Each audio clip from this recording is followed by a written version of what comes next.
Conflict of the Magicians.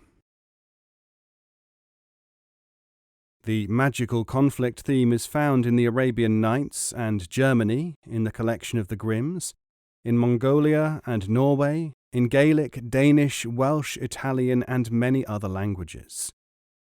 People as diverse as the Albanians of East Europe, the Tamils of South India, the Austrians and the Kalmucks have thrilled to its incidents, which have few variations, for longer than any recorded literature can tell. The story given here is from the great Kalmuk collection, the Sidi Kur, translated by Professor Yulg. The teacher Nagarjuna referred to at the end of the story died in 212 BC. This and other supposedly Buddhist legends are found in the great Welsh traditional collection, the Mabinogion.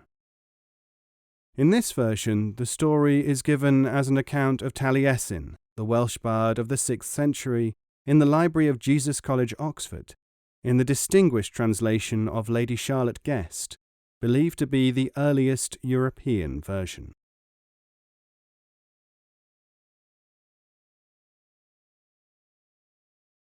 In the kingdom of Magadha there once lived 7 brothers, and the strange thing about them was that they were all magicians. They could do all kinds of amazing things, and nobody knew how they carried out their enchantments. A mile or so from where they lived was the house of 2 brothers who were the sons of a Khan, a local ruler. The elder of these 2 wanted to learn magic, so he went to the 7 magicians and he said, "Teach me to understand your art." And he stayed with them for 7 years, trying to find out their secrets. But the magicians kept him very busy, doing all kinds of tasks, and they never taught him the key to their mystic knowledge.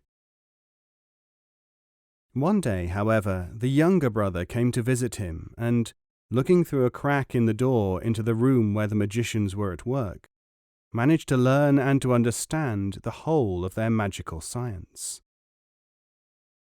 And so the 2 sons of the Khan went home together, the elder because he could never learn anything from the magicians, and the younger because he had learnt everything that they knew.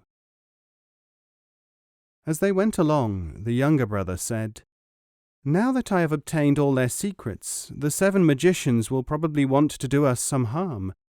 So you go to the stable, which we left empty. There you will now find a wonderful horse.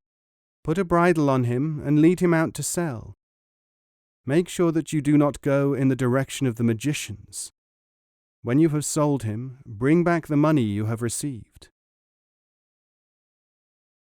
When he had said this, he went away, turned himself into a horse with the spells he had learnt, and entered the stable to wait for his brother to collect him for sale. But the elder brother, since the magicians had told him nothing, was not afraid of them at all. He said to himself, "If my brother is so clever that he can conjure a fine horse into the stable, let him produce another one for us to sell. I'll keep this one for myself."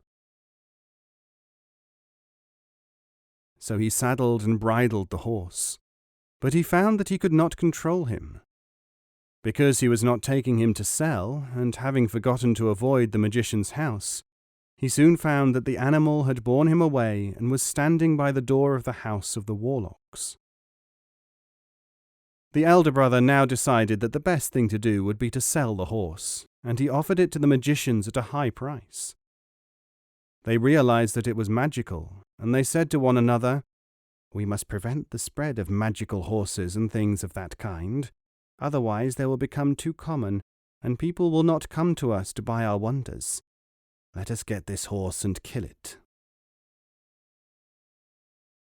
The magicians paid the asking price, took the horse, which was really the enchanted younger brother, and shut it up in a dark stall. When they were ready to slaughter it, one of them held it by the tail, another by the head, and the others by its legs, so that it could not break away. When the young man who had become a horse realized what they were about to do, seeing the knife in the hand of the 7th magician, he thought, I wish that any other living being could appear so that I might put myself into it." Hardly was this thought formed in his head than a little fish came swimming down a nearby stream, and the son of the Khan, in some strange way, went into it. He became the fish. But the 7 magician brothers knew what had happened, and they turned themselves into 7 large fish, which followed the small one. When they were very close to the little fish, with their mouths open wide to swallow him, the son of the Khan said within himself, "I wish that any other living being could appear, so that I might put myself into it." All at once there was a dove flying in the air, and the Khan's son became the dove. The 7 magicians, seeing what had happened, transformed themselves into 7 hawks, and pursued the dove over hills and dales, and nearly overtook him when it took refuge in Tibet. There is a shining mountain southwards in Tibet, and the dove managed to enter a cave there, called the Giver of Rest. There the dove went into the presence of the great teacher Nagarjuna. The 7 magicians at the entrance to the cave changed themselves into pious men dressed in cotton garments. They entered the presence of the master and humbly requested that he give them his rosary, because by then the dove had changed itself into a single bead on the string carried by the great teacher. But Nagarjuna understood inwardly what was happening.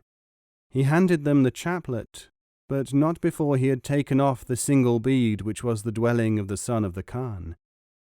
He dropped the bead out of his mouth, and it instantly became a man again, with a great and wonderful stick. Now the son of the Khan took the stick and slew the magicians who had been posing as pilgrims.